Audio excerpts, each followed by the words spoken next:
Señores, buenas noches. Esto es Luis Novarecio Entrevista. En un instante estoy entrevistando a la legisladora más joven de la República Argentina. Seguro, los otros días que la cruzaba en otro programa el domingo, le decía, quizás sí es la legisladora más joven del mundo. No lo pudimos chequear.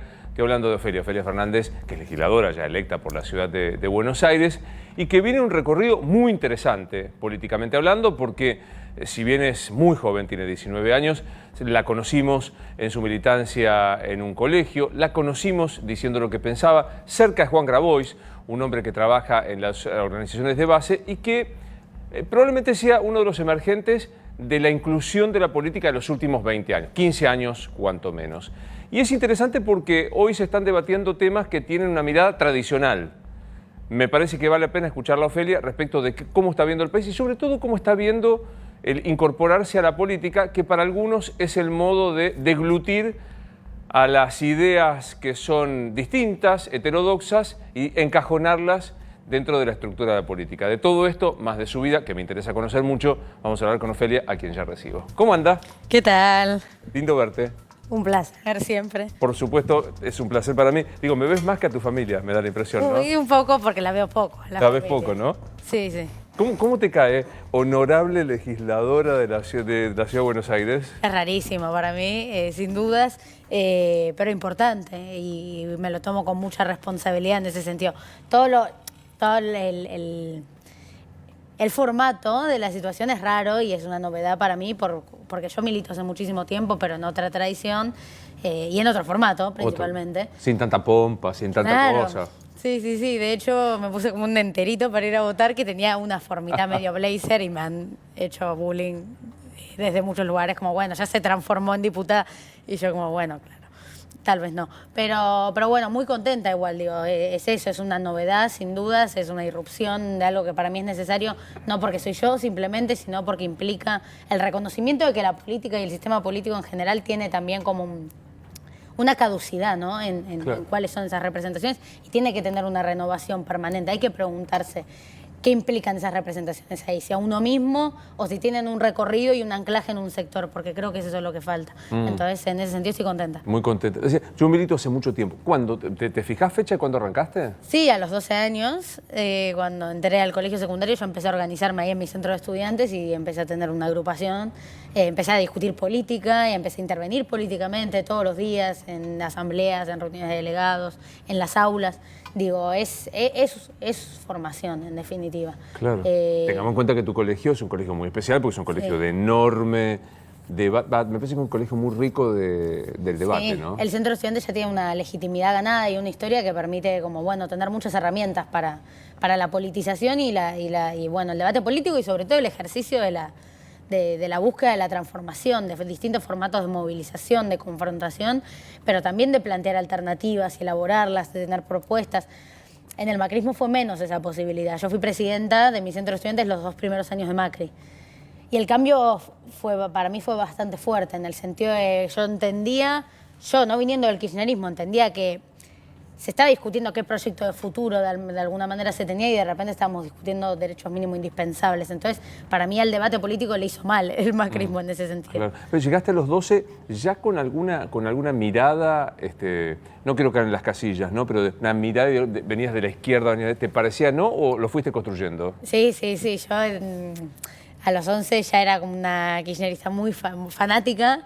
Esta vez sí, fanática era un buen término porque tenía 11, entonces mis consumos así intensos pasaban por celebridades de Disney Channel y demás, en donde el formato de adoración era fanático, ¿no? Entonces para mí me divierte mucho la historia y por eso siempre la cuento, que yo estaba viendo una tira juvenil y apareció una cadena nacional de Cristina. Y es loco porque tiene una connotación muy negativa para buena parte de la sociedad el hecho de las cadenas nacionales, ¿no? Como esto de que aparezcan y demás. Pero para mí fue una instancia, ¿no? De acercamiento de la política, pues eso me apareció y la empecé a mirar y me pareció alucinante que era la presidenta, ¿no? Y me estaba hablando a mí de alguna manera.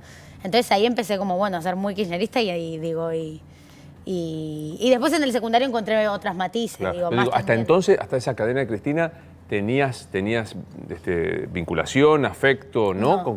O sea, Fue eso literal. ¿Estás viendo la tele? ¿Qué serie veías? Patito Feo creo que era, pero no me dan los cálculos. Creo que era Casi Ángeles en realidad, pues tiene que ser Algo en Cris 2010. Morena. ¿Era Cris Morena? Sí. Y aparece Cristín. ¿Te acordás Sí. qué dijo en esa primera cadena? No. Ni ahí. Me acuerdo de mi prima llorando por la situación. O sea, ¿Por qué ya te como me cortó? cortaron el capítulo y yo como atenta. Pero era más de la dinámica. Yo no terminaba de entender. Ahí empecé a seguir páginas en Facebook y tenía como, no sé, me entendía que me acuerdo del 8N en 2012, el 7D en 2012, pero de una manera así, muy como un poco abstracta. Y la gestualidad, la presencia, te resultó atractiva, Cristina. Y ella tiene una elocuencia, ¿no? Uno puede quererla más o menos. Yo tiendo más al más, pero digo, hay una imponencia ahí como que dan ganas de escucharla. Y para mí era como sentir que todo lo que me rodeaba pasaba por algo, que es algo que en la infancia no es muy claro. No. Yo también siempre me remito a una anécdota que siento que a veces por otros políticos que vi, siento que parece un pretender sensible y no sé cuánto, pero realmente yo cuando era más chica y a los 10, 11 años iba a mis clases de teatro, iba al SubTV todos los miércoles y estaba la misma mujer con los hijos pidiendo monedas en el SubTV todas las semanas y yo no podía comprenderlo, o sea, no podía procesar esa información, porque digo, hay toda una dinámica del mundo, de las sociedades, del país en lo particular, que en ese momento no tenés acceso y para mí era como muy fuerte la imagen y el contraste entre ese niño y mi niñez.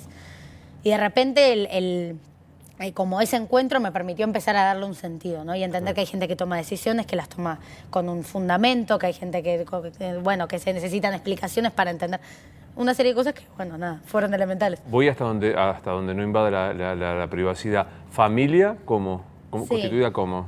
Sí, bueno, no hay, en este momento en mi familia nadie es militante, propiamente dicho, y de hecho como toda la cama de mi mamá, sus hermanos no tienen tradición militante, mis abuelos sí, en su juventud, en el peronismo. Nunca me acuerdo el nombre de la agrupación, ellos son de Mendoza, toda mi familia mi familia materna es de Mendoza, ahí hay una tradición militante de la que puedo haber absorbido algo, pero todo mi crecimiento ahí, mi interés ahí nunca vino desde ese lugar. No es que me lo trajeron, o sea, a veces discutían los domingos, pero había un tal nivel de diferencia y confrontación, claro, que no es que me lo hizo atractivo esa parte, sino fue más un proceso propio. Recién hablamos de la elocuencia de Cristina. ¿Cuándo te das cuenta que vos tenés tanta o más elocuencia que ella? Ay, lindo.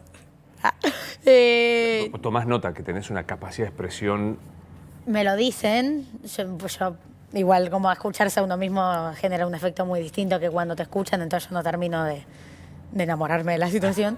Pero sí a mí siempre me pareció la comunicación política algo que es importante. Digo, no es que vino solo, sino que en algún momento me senté a pensar cómo hago para no solo estar yo segura de lo que digo, sino poder contagiarlo, o que se entienda.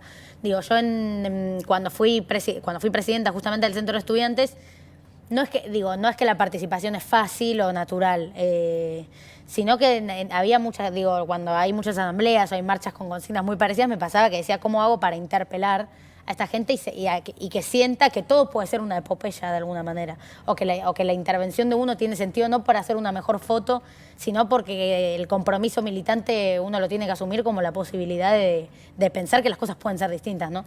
Y ahí me senté a pensar como, bueno, no solo cuando uno ya tiene segura lo que dice, sobre todo cuando lo tiene que repetir demasiado, tiene que pensarle una vuelta de cómo se lo comunica. Entonces me acuerdo de una asamblea en la que pensé, distinto, como en toda la conformación del estudiantado de alguna manera y sus prioridades, agarrar una de esas cosas, desde la situación de la educación pública hasta un ejemplo que me acuerdo, es decir, como, bueno, eran menores de edad, pero no importa, que dejaron de fumar Marlboro y ahora fuman Red Point, ¿no? Como ejemplitos pequeños, claro. Pero que de alguna manera yo terminé esa asamblea y fui al rancho más como fisura, digamos, que nunca prestaba atención, me dijeron, muy bueno, posta, me está pasando esto. Qué bueno. Entonces, soy más básico. Hablas lindo, o sea, tenés un manejo del lenguaje, una construcción muy atractiva. ¿Eso qué es? No sé, yo se lo atribuyo un poco al teatro, también yo estudié teatro muchos años y creo que eso te genera como una seguridad o un desenvolvimiento que está bueno y sirve. Creo que es una herramienta y que la política tiene su teatralidad. en ese sentido.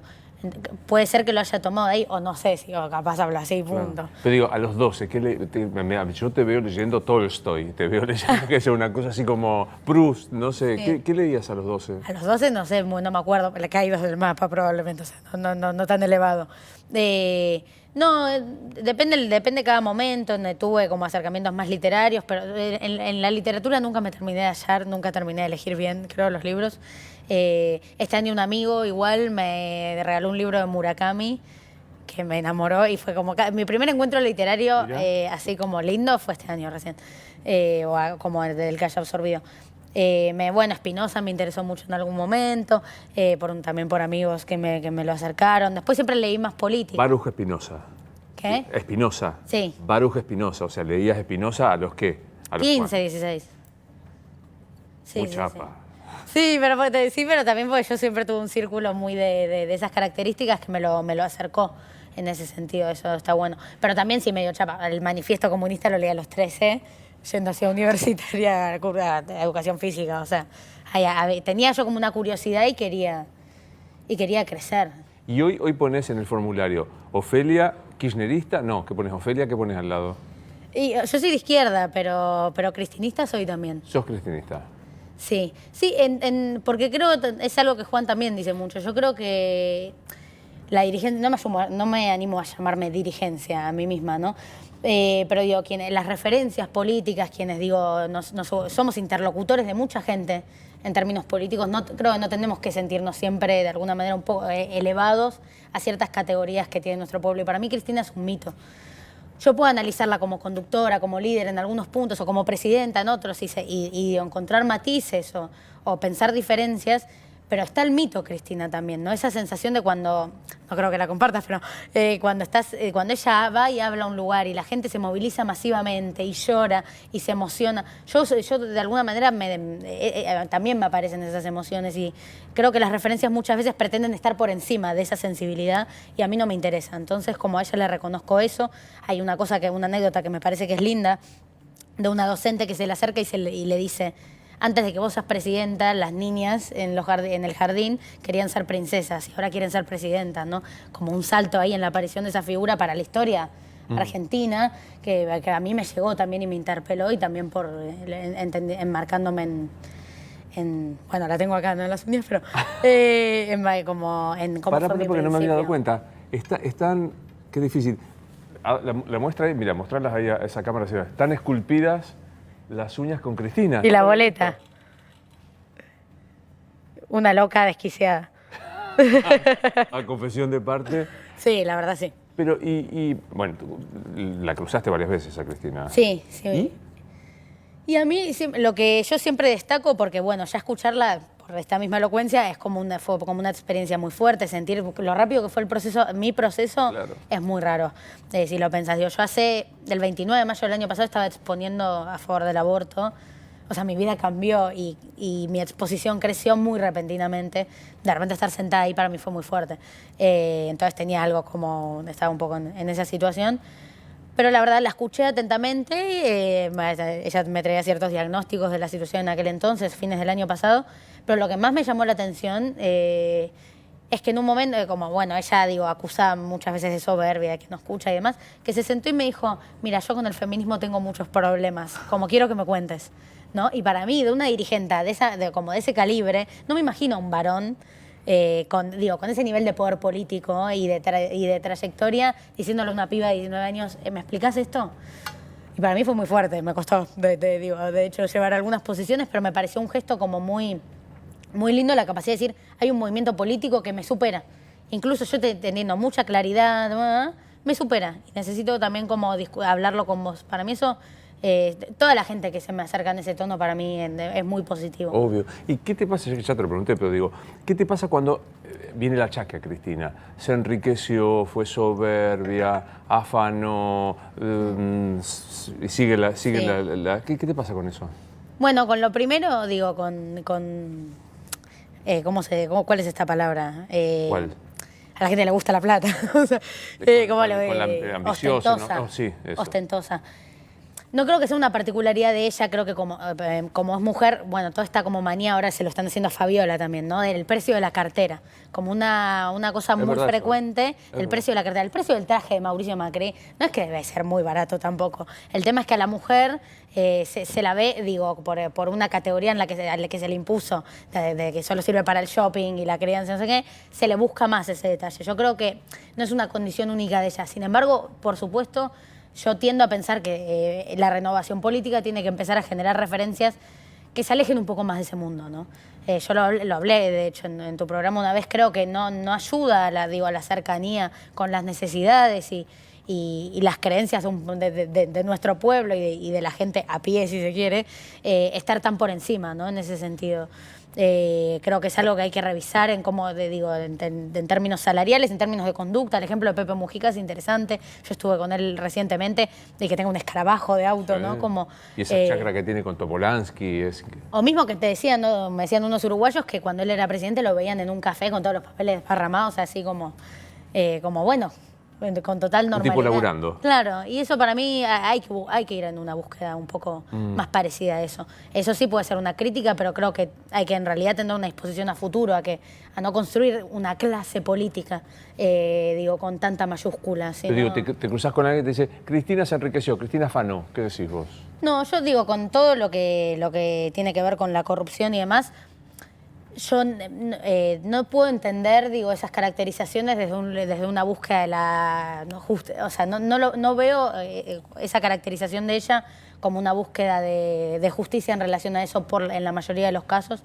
Creo que por el proceso latinoamericano me espantó la situación, el caso de Lula, que siga preso, con todas las evidencias que aparecieron de lo turbulento que fue el proceso de judicialización ahí, con Moro como ministro de Justicia.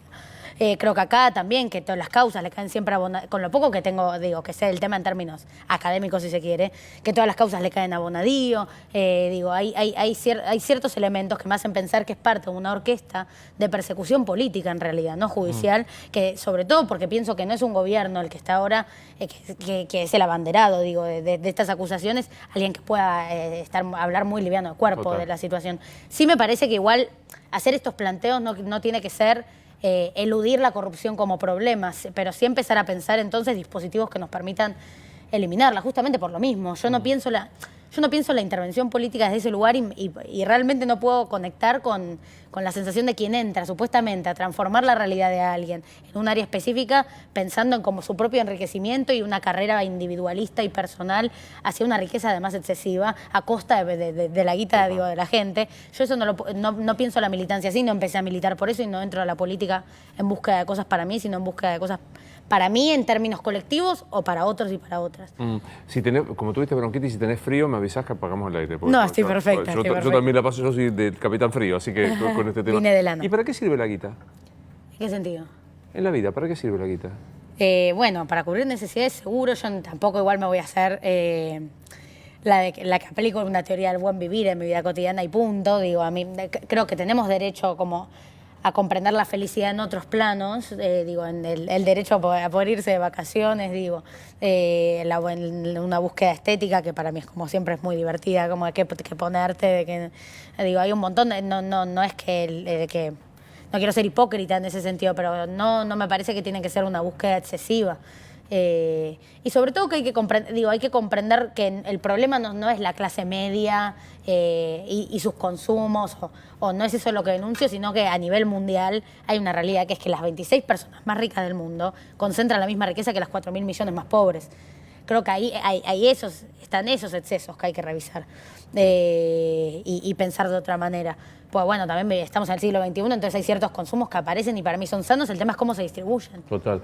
Pero en términos de honestidad, sabiendo que es un mito y que vos la admirás, que la tenés en las uñas, ¿ponés las manos en el fuego? ¿Ponés las manos en el fuego por Cristina? Yo creo que sí. Sí. Es una expresión rara la de poner las manos en el fuego, pero sí. Sí, a mí me parece que yo divido en dos categorías, ¿no? Para mí está el militante político y está el profesional de la política. Lo digo de manera peyorativa, no todo profesional de la política, en los técnicos, son malos, pero Para mí está el que tiene convicciones y se conmueve por causas colectivas y por realidades de otros y de otras, y está quien se mueve por una ambición personal, por una búsqueda, digo, de lo que nombraba antes. Para mí ella es una militante política. Muy interesante la discriminación entre el tipo que usa la política como un modo de satisfacer sus deseos personales y el que, en cambio, aún satisfaciendo las cuestiones más básicas, quiere transformar la realidad de otros, o de muchos, o de su entorno. Es que para mí, yo en este camino defino en quién confiar y en quién no cuando me doy cuenta de eso. Como cuando puedo hacer esa distinción y me suena que estamos en lo mismo. Y yo de ella estoy convencida que es una militante. ¿Cómo llegas a Juan Grabois? Es muy rara la historia, pero... O sea, a mí lo que él me aportó es inmenso en términos políticos, ¿no? Porque yo, bueno, en mi recorrido del centro de estudiantes se movilizaba, discutía además, y había una movilización, o sea, un tipo de movilización que sucedía en la Plaza de Mayo frecuentemente, y yo no registraba o no entendía a qué respondía, que era la de los movimientos sociales.